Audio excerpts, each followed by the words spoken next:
Hey, the title of this video is The Vannatization of American Society.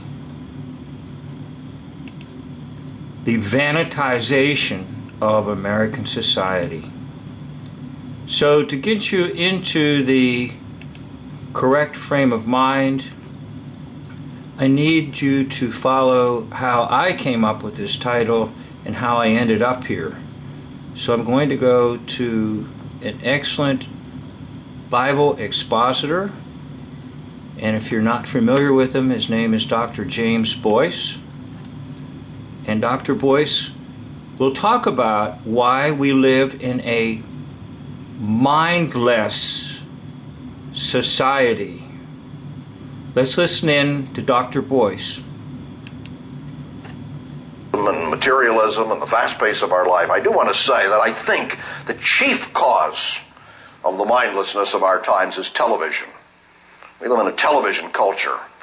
It's very important what happens to us as thinking or non-thinking people because of television. Let me tell you how I first got alerted to this and began thinking about it.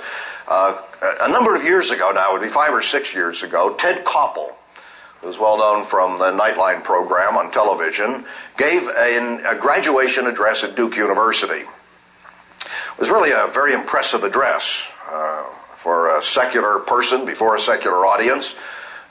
Ted Koppel talked in that address about the Ten Commandments, and you may have heard somebody refer to it. One thing he said in the address is when God gave us the Ten Commandments, he gave us 10 commandments, not 10 suggestions.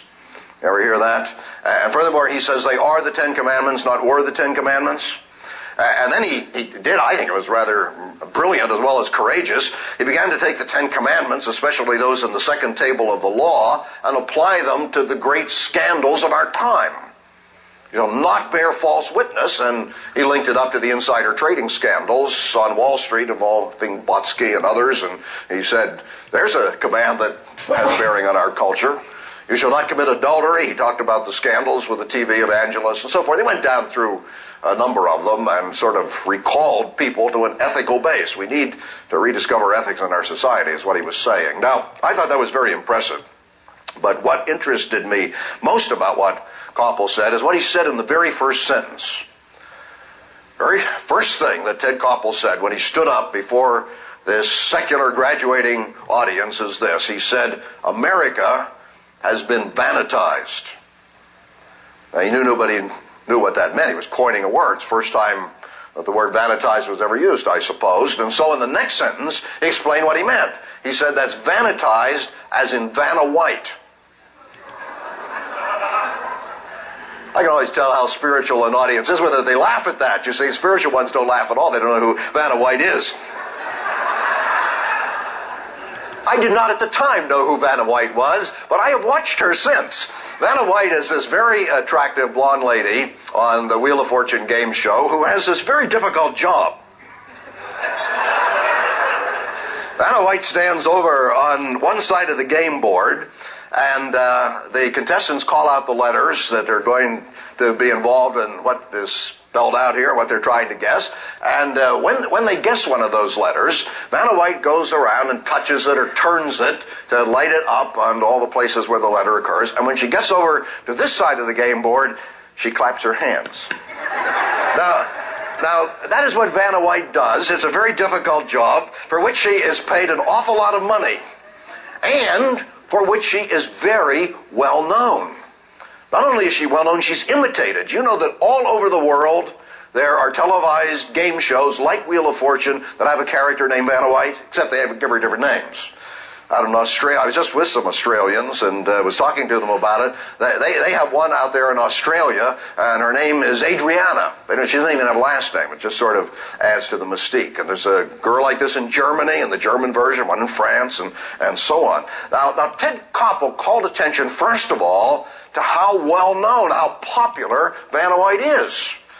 He said if there were a list today of the 10 most admired women in America, Vanna White would be somewhere near the top. And then he said, but isn't it interesting, on the game show, Vanna White never says a word. Now, I've noticed since she does occasionally say some things like, they're running short at the end of the program, 10 seconds short. You can hear her say to the contestant, I think you did very well today. You know, profound things like that. But at any rate, Vanna White doesn't say anything, and so Ted Koppel asked the question, how can a woman about whom we know absolutely nothing personally be so popular? And then he answered, it's because we don't know anything about her that she's so popular. She's a beautiful image on the screen into which we project our own desires. I want to tell you exactly how he said it, because he said it very well. He's talking about Vanna White. He asked the question, is she a feminist? Or every male chauvinist's dream, she's whatever you want her to be. Sister, lover, daughter, friend, never cross, non-threatening, non-judgmental to a fault. Now, why is he beginning that way? Well, he wants to talk about television, and what he wants to say is this. We think of television as being this modern communication tool that is so wonderful that all of us know more about what's going on in the world and are better informed than any people in all the ages of human history. And he says exactly the opposite is the true. It's working against knowledge, because television is not a medium that is pouring out all this information at us all the time. Rather, it's an image on the screen into which we project our desires. You see, so we're not actually learning. We're projecting our desires on the screen and having sort of a vicarious experience with what we see there. But we don't actually know who Vanna White is, and as a matter of fact, we know very little about anybody. And he's saying, that's what's happening to our society. It's bad enough that we don't know what's going on. And what's even worse is we don't know what's going on. Now, that's a popular way of talking about it. I use it to get into the subject, but let me introduce a more serious study of the subject. I want to recommend some books along the way, because the way to become a thinking Christian is... Okay, so I think we'll go now to the Ted Koppel speech. It was at Duke University, and we'll hear his commencement address, May the 10th, 1987. This nomination has been approved by the faculty of the university and by the board of directors. Professor Thomas Kello, his faculty sponsor, will please escort the candidate to the podium.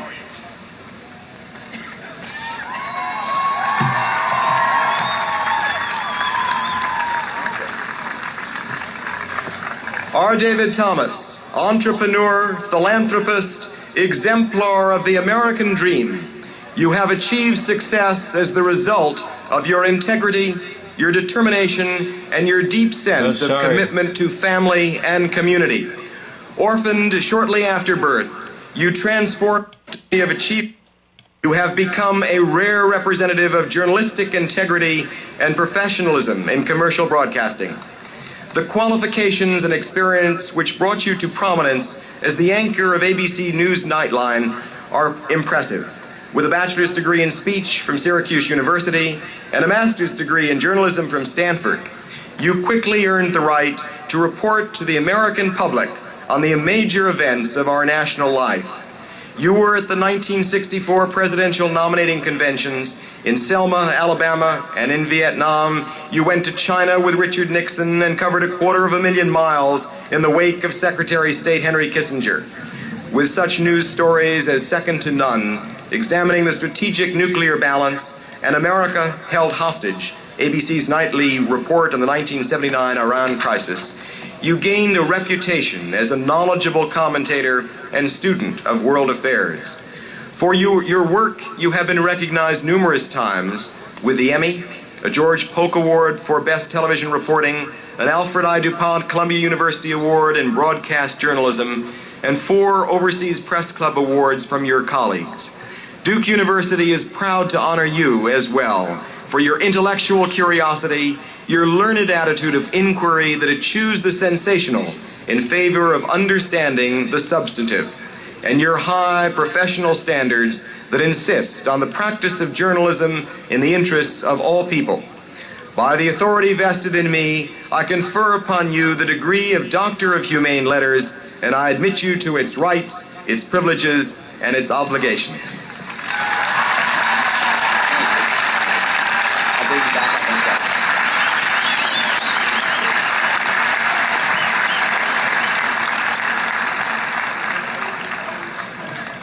I am delighted to introduce to you a man who millions of Americans regard as the perpetrator of the most dangerous half hour in network television. Please join me in welcoming our commencement speaker, the anchor of ABC News Nightline, Ted Koppel.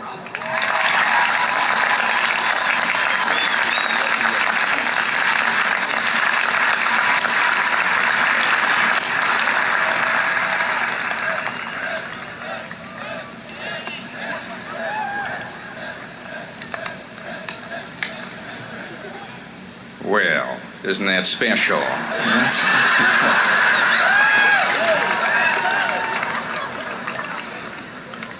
Actually, a number of you made informal suggestions as we were coming down the aisle there as to how I should begin this morning's speech. I'm going to resist the temptation to follow most of those suggestions.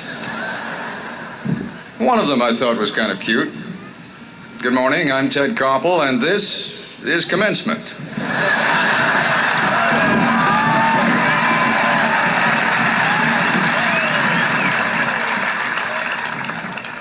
Before I forget, congratulations, grandparents, parents, happy Mother's Day. Congratulations to all of you.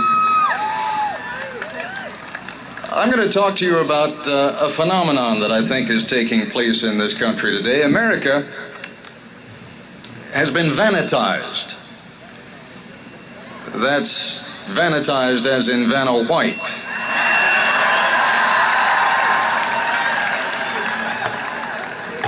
Wheel of Fortune's Vestal Virgin.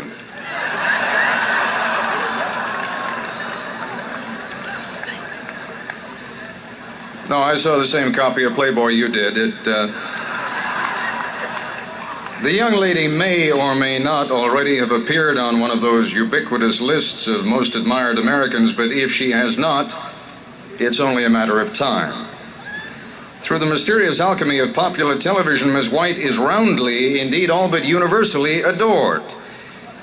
It seems unlikely, but lest there be among you someone who has not thrilled to the graceful ease with which Miss White glides across our television screens, permit me to tell you what she does. She turns blocks.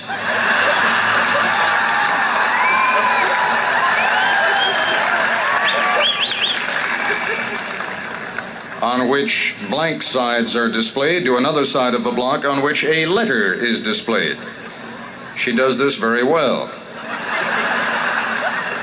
Very fluidly, with what appears to be genuine enjoyment. She also does it mutely. Vanna says nothing.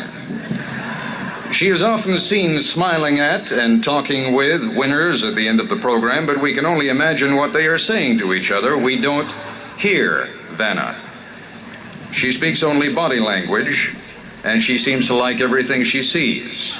No, like is too tepid. Vanna thrills, rejoices, adores everything she sees. And therein lies her particular magic. We have no idea what or even if Vanna thinks. Is she a feminist or every male chauvinist's dream? She is whatever you want her to be. Sister, lover, daughter, friend, never cross, non-threatening, and non-judgmental to a fault.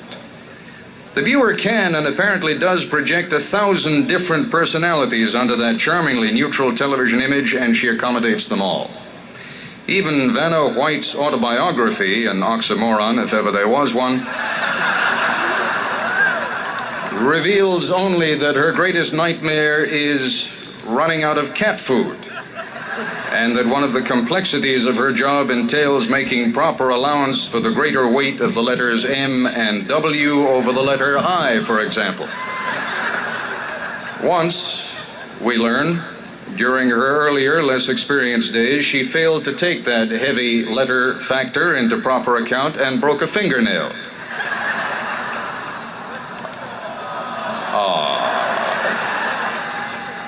I tremble to think what judgment a future anthropologist finding that book will render on our society.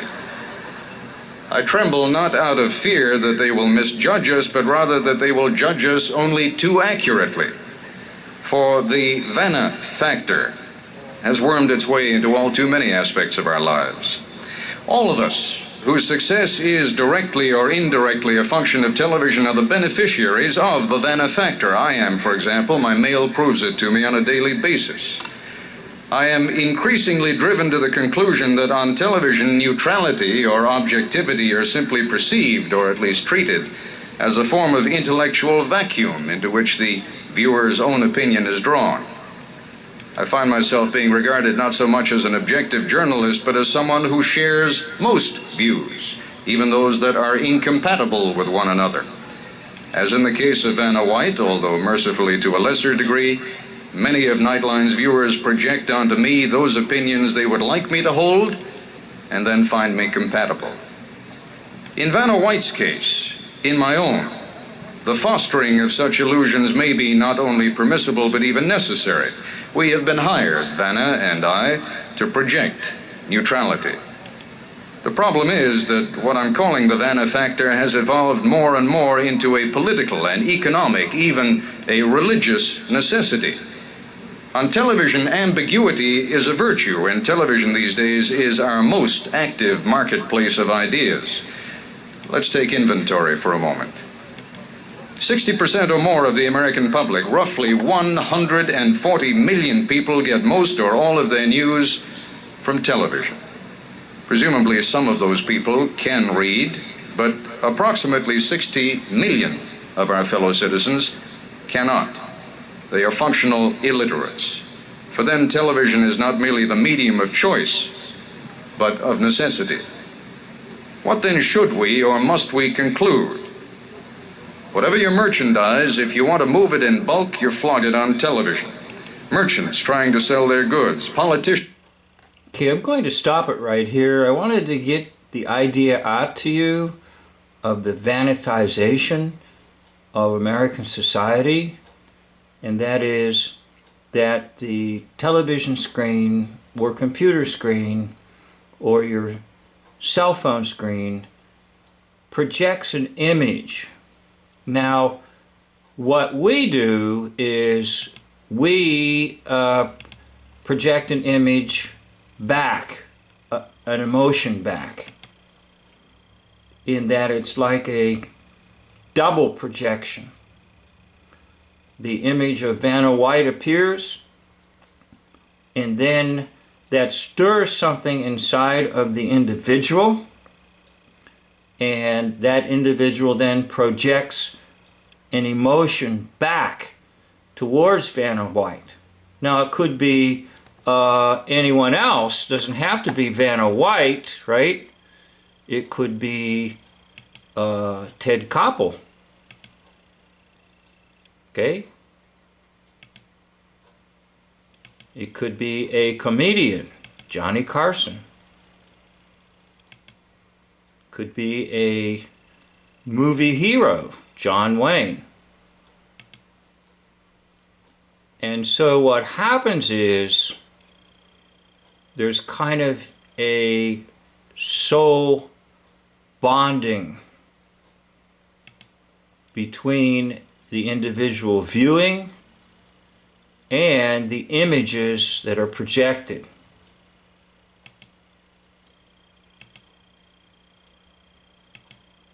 Now, once there's a soul bonding, in a sense, then the power of witchcraft can occur.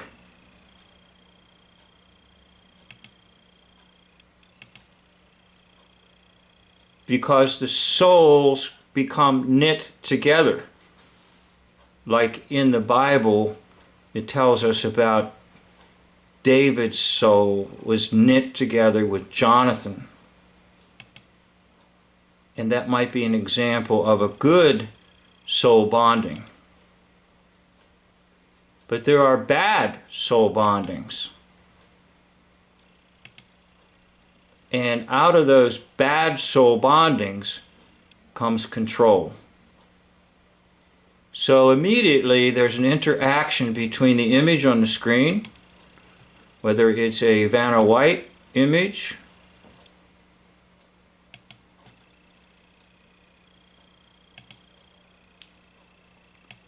or a Ted Koppel image, or a John Wayne image, whoever. And that creates a very powerful means of control by the projection of the image outward, and then the projection of the individual's emotion back toward the image. And now you have a soul tie or soul bonding. And once there's a bonding, then the power of the witchcraft can occur very easily. So I found this interesting, and I wanted to share it with you, and I apologize for not having the best videos in terms of editing, and I have little goof ups in them and everything. But as I get my thoughts, I'd like to share them with you so they are fresh, and that you too can participate in some of the things that's happening in my mind, in my soul, in my spirit. So the good news of the gospel is that we need not bind our soul to these images on screen, and that if witchcraft is employed on us, it is powerless to get into our minds if we put on the helmet of salvation. So wear the helmet of salvation, that in Jesus Christ we are saved, and you will be protected from the vannatization of society. Thank you for watching. End of video.